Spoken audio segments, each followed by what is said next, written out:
Hello book fans, time for another book review. So today we're reviewing How to Argue with Racists by Adam Rutherford.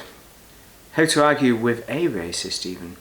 So what's this book about? Well, it doesn't necessarily teach you how to argue exactly, but it tells you the facts behind your argument. So it's assuming that you already know how to argue. However, it is an excellent read, and I'm going to say it right now, it's a 5 out of 5 experience. So I recommend this book for sure. You need to read it. It's not very long. To give you a flavour for it, less than 200 pages, sub 200 pages.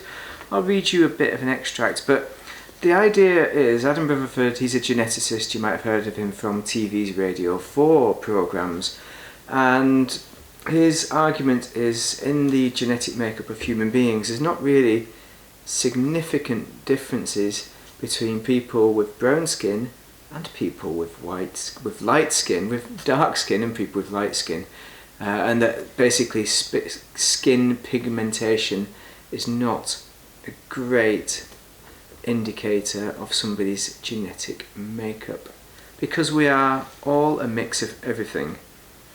And his argument is saying that because it's not just because we come out of Africa. So I'll read this little bit section out. So he says, your ancestors are my ancestors. So for anybody who doesn't know, Adam Rutherford has parents, one set of the family who's from India that moved to South America, and another set who are Brits. I say Brits, what's a Brit? White people, basically, white middle class people. Flipping houses, no, they don't flip houses, that's not what they do. Anyway, I'll read you this extract, this should get you into it. People have moved around the world throughout history and had sex wherever and whenever they could. Sometimes these are big moves in short times. More often people are largely static over a few generations, and that can feel like a geographical and cultural anchor. Nevertheless, every Nazi has Jewish ancestors. Every white supremacist has Middle Eastern ancestors. Every racist has African, Indian, Chinese, Native American, Aboriginal, Australian ancestors, as well as everyone else, and not just in a sense of that humankind is an African species in deep prehistory, but at a minimum from classical times and probably much more recently. Racial purity is a pure fantasy. For humans, there are no purebloods, only mongrels enriched by the blood of multitudes. So that's the premise of the book. It's basically saying that there is no pure blood.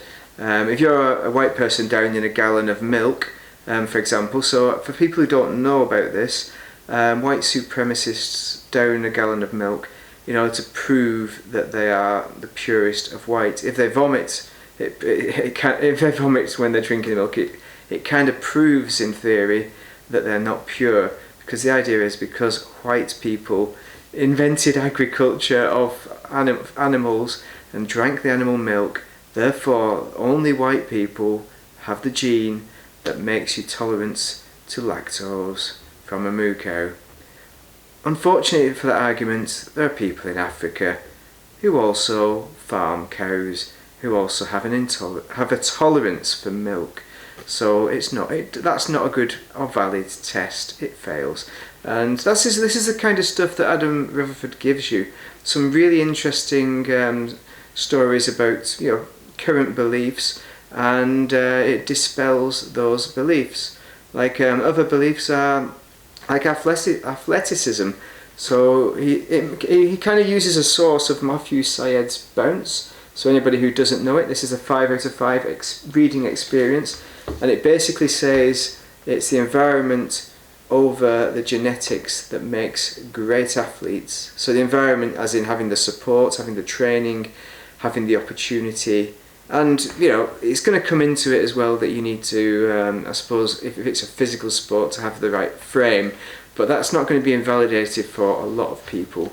Environment, nutrition, all that. There's a lot more influences than just base genetics, as in that's what Syed is arguing. For example, in the Syed book, this is also quoted in Adam Rutherford.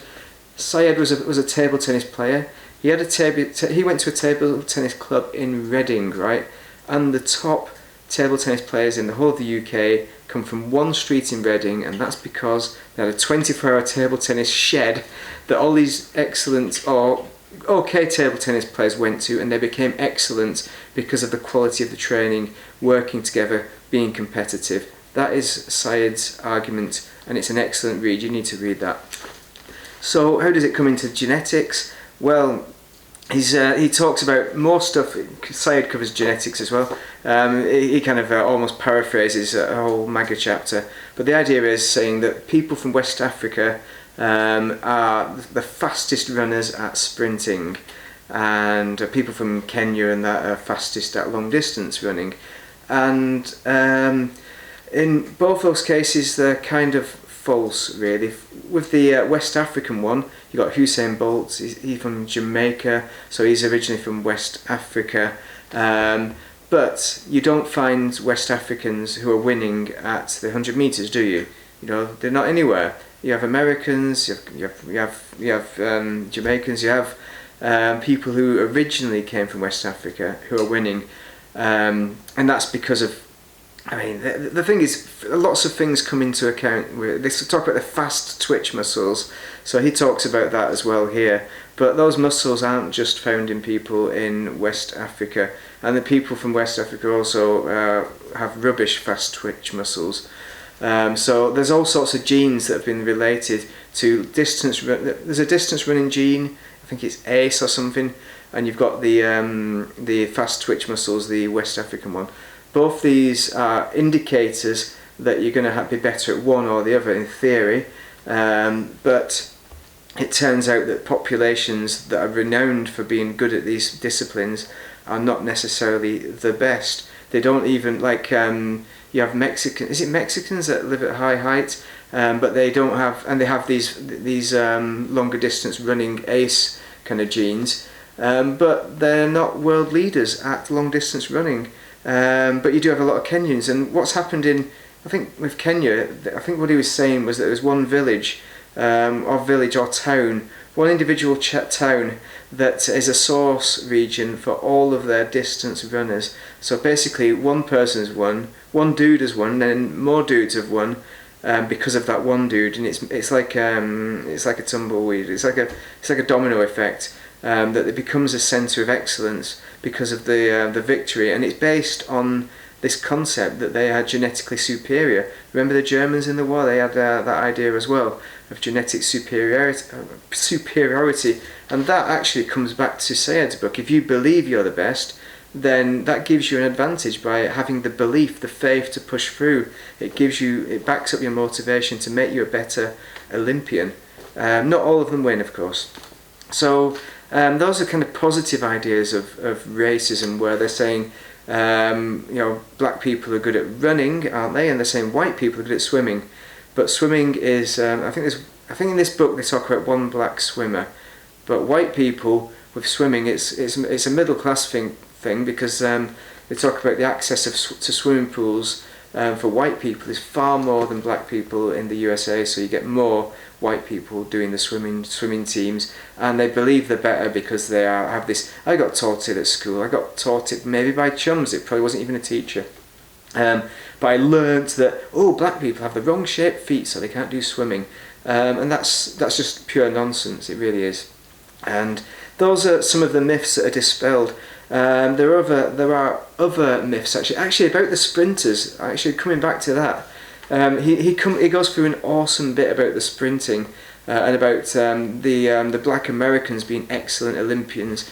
What were they saying about being fast at running because they worked the fields as slaves? Well, first off, Rutherford says, well, there's not enough generations to have a genetic shift, towards to favour people being stronger and more athletic. There wasn't that, and although there have been hints at people, slave owners breeding certain slaves to make a bigger one.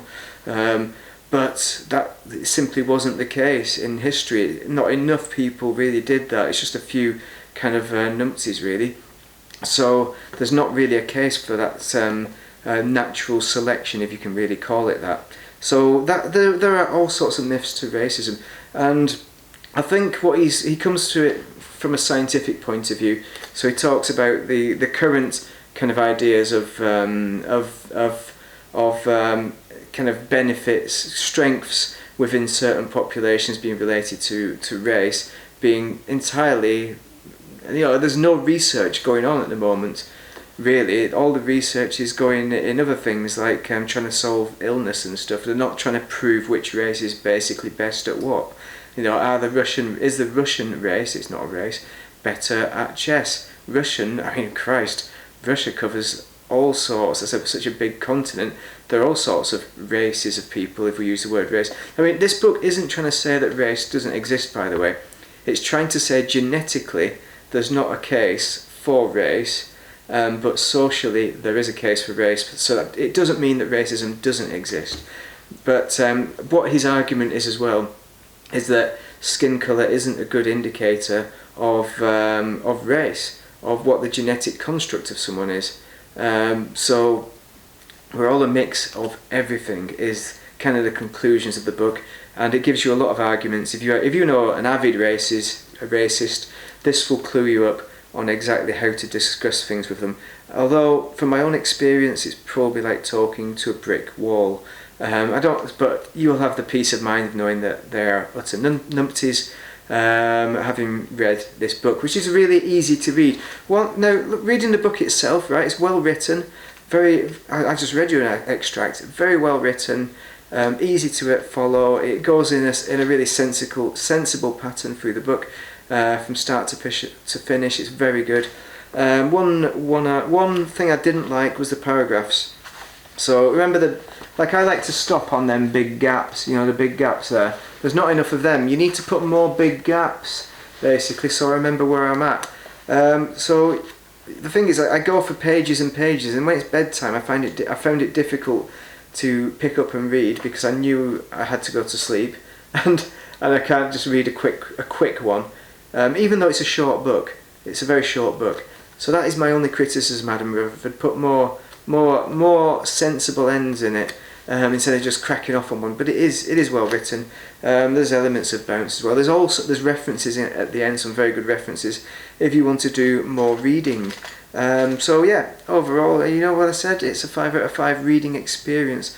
Just read it, basically, because you have to understand where racism comes from. Oh, I didn't talk about that, did I? But it talks about where racist science comes from. It all comes from pre-German era. Like 100 years ago, when we were just investigating other continents, Africa, and Caucasian comes from the past as well. That is one term that I didn't realise is a nonsensical one, because Caucasian is it's kind of white people, isn't it? But white middle class people. There's no such thing. Because white people are, they're all a mix of everything. It's just what people look like on the outside.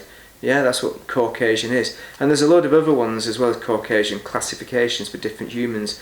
And science wanted to call them subspecies, but they're not subspecies. We're all one species because we communicate with each other, we interbreed with each other, we mix. Which is probably why white supremacists hate the fact that you have mixed race marriages, because it ruins their arguments, which are nonsense. And remember Hitler? Yeah, that dude. He got inspired by chums who went over to Africa and measured the skulls of different populations and came up with they came up with rules and species, subspecies, that kind of nonsense. It talks about that in this book as well. There is a lot to it for such a short book, and it's interesting. It's just an interesting read. Even if you don't want to argue with racism, I think it's interesting to know from ancestry. Another thing he discusses, his ancestry. If you go back 100 odd years worth of generations, I think the idea is you could have 32,000 ancestors. 32,000. So if you can trace yourself back to Edward the Wanker or whatever, you know, the king, Charlemagne, there's one that people always crack on about. Everyone has an ancestor at that point. What's the point? You're not unique. Like Danny Dyer, he thought he was unique having Edward the Wanker or something. Well, it turns out everyone pretty much has Edward the Wanker as an ancestor. We just can't all prove it through the genetics. Oh yeah, and when you talk about my ancestors, like I've traced my ancestors back, bejesus, great-grandfather, great-great-grandfather, something like that. Grandparent, yeah? But you look at it that far back, and that's as far back you go. It's not far enough. And don't forget, there's shift as well. There's genetic shift where people are breeding with people on the border of different populations, and it surely shifts. The genes move, and they cross over, and they move across entire continents that way, from a gradual drift of people breeding with each other, as well as Romans, invasions, you know, Romans, Vikings, all that. The Romans brought people from Africa here. Anyway, I've talked on enough. This video is about to end. It's about to force me to end. I've got all sorts. These books are excellent. Read both of them. Both 5 out of 5 experiences. Read them both. Thank you very much for watching. Like and subscribe. Give me your thoughts, your comments on it. Give me your questions. Maybe I'll be able to answer them. Maybe I will have forgot and tell you to get the book. Get it from your local library as well. I need to return this so someone else can borrow it. Thanks for watching, everyone.